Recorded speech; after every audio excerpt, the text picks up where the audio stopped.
I'm gonna get backlash again. I feel like I'm going crazy. There's nothing else to this guy's game. He fights like a bitch at welterweight, man.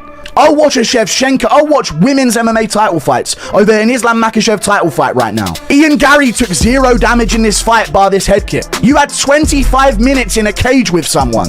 And I know that Ian Garry, you know, he made marks on Islam Makhachev's face all throughout the fight. Just boring fuck, dude. He landed a head kick in round 2. And other than that, he did nothing! For 20 minutes! He did fucking nothing! That's the truth! 0! He caught him with a head kick in round 2, and other than that, he did nothing! The whole fight! He actually did it. Islam Makhachev officially made history tonight. But before this fight, literally everyone was clowning Ian Garry. Fans were flooding social media with endless memes, talking trash, and insisting that Garry was simply going to ride a bicycle, run away, and force Islam to chase him for 5 rounds. What is up, fight fans?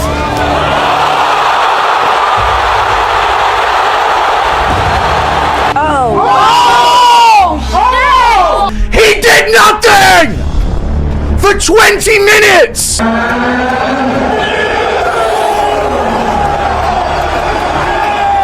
Nobody seriously expected Garry to step into the fire and stand his ground like that. But why is there so much politeness during a fight? Honestly, I don't understand it, man. This is a fight. It's not like we have to hug each other.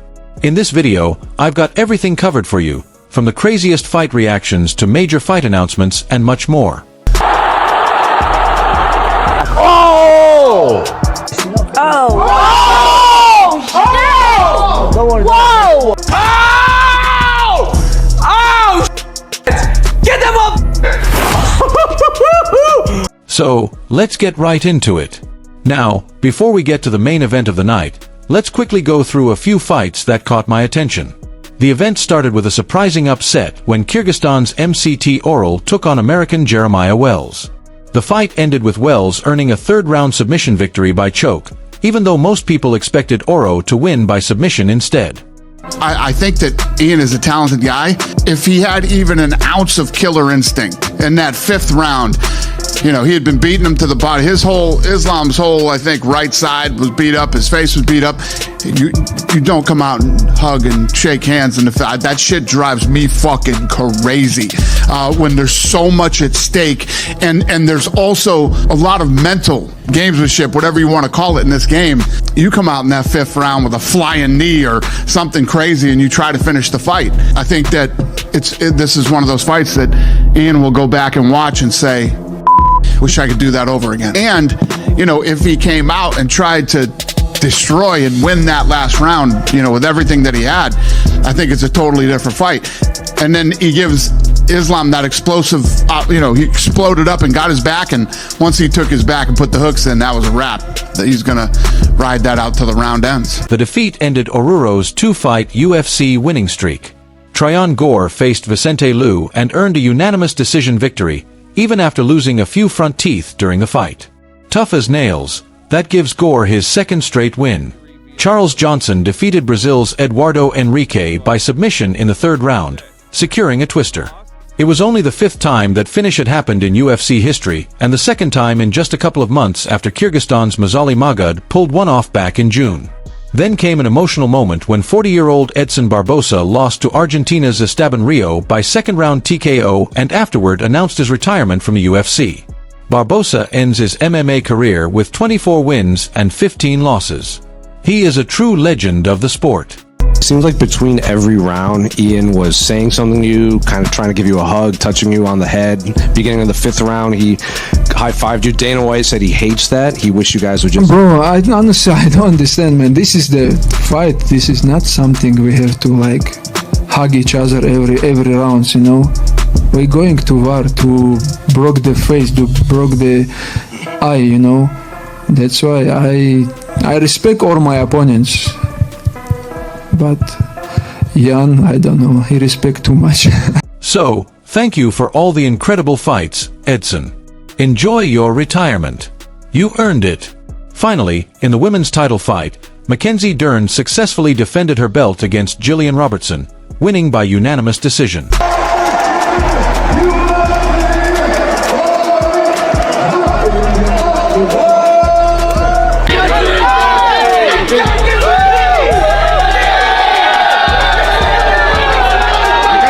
(49-46, 4,946, 48, 47).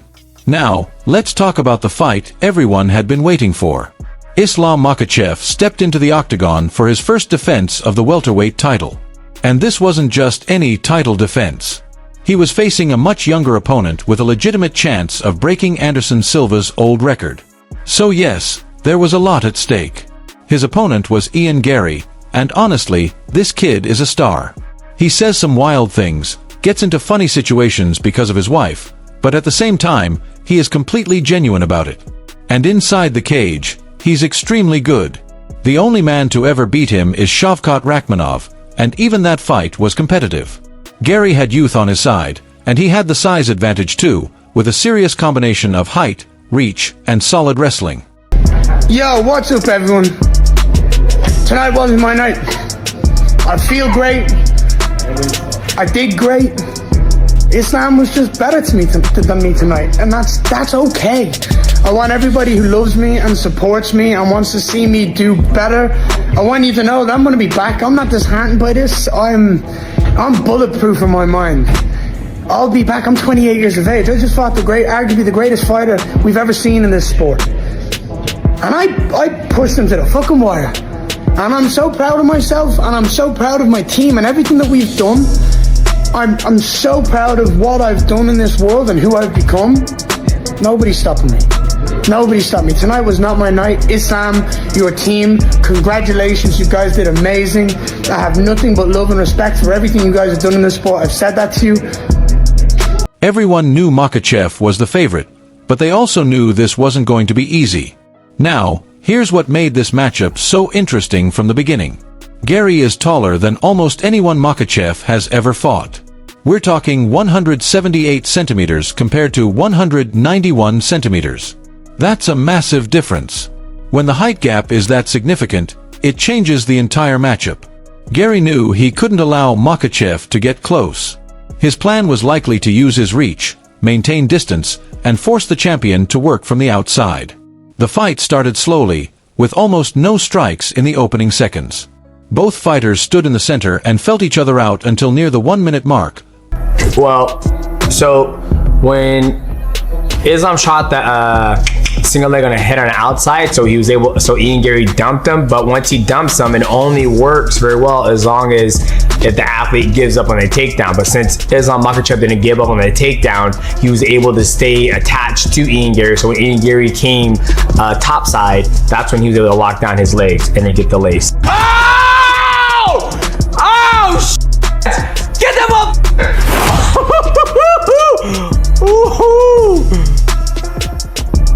He's the best.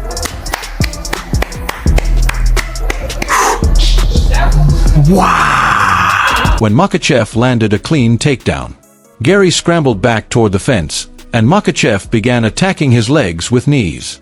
Garry stayed composed and survived the round from a defensive position. But it was obvious that round 1 belonged to Islam. He controlled the action throughout, even without causing much damage. Still, you could already see this wasn't going to be an easy night. Garry's size was going to play a role. Garry came out more aggressively in round 2, but before long, both fighters returned to that cautious striking rhythm, with neither man willing to take a major risk.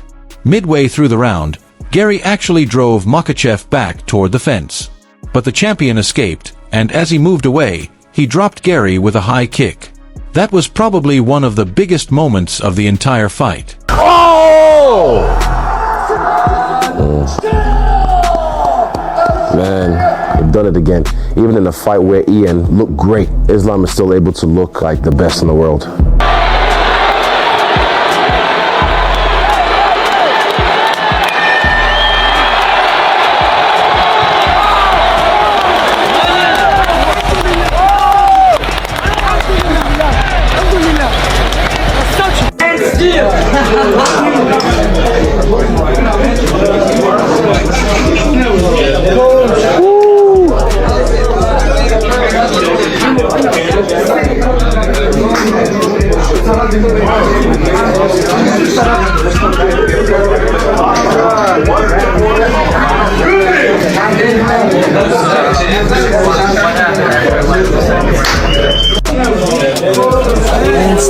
The crowd erupted. Khabib couldn't hide his reaction when Islam dropped Garry. Makhachev rushed in looking for the finish, but Garry somehow tied him up on the ground and survived, even though he ended up on the bottom. Even so, Makhachev clearly won the round again, while Garry was simply trying to make it to the bell. Round 3 followed the same pattern as the earlier rounds. Neither fighter wanted to lead with the striking, with both waiting to counter. About 3 minutes in, Makhachev landed a beautiful trip takedown, but Garry quickly got back up and answered with a solid high kick of his own. Overall, the round was fairly even, with neither fighter facing much real danger. Before round 4, Khabib, yes, that Khabib, told Makhachev straight up, "You need to win this round." You could see Makhachev was starting to tire, while Garry was becoming much more confident. This time, Garry clearly wasn't afraid of Makhachev's takedowns anymore. But midway through the round, Makhachev brought the fight back to the mat. Garry worked his way to the fence, got back to his feet, and showed serious grit. But why so much politeness during a fight? Near the 2-minute mark, Islam pinned him against the cage after another takedown. Garry defended well, but Makhachev stayed in the dominant position, using knees and wearing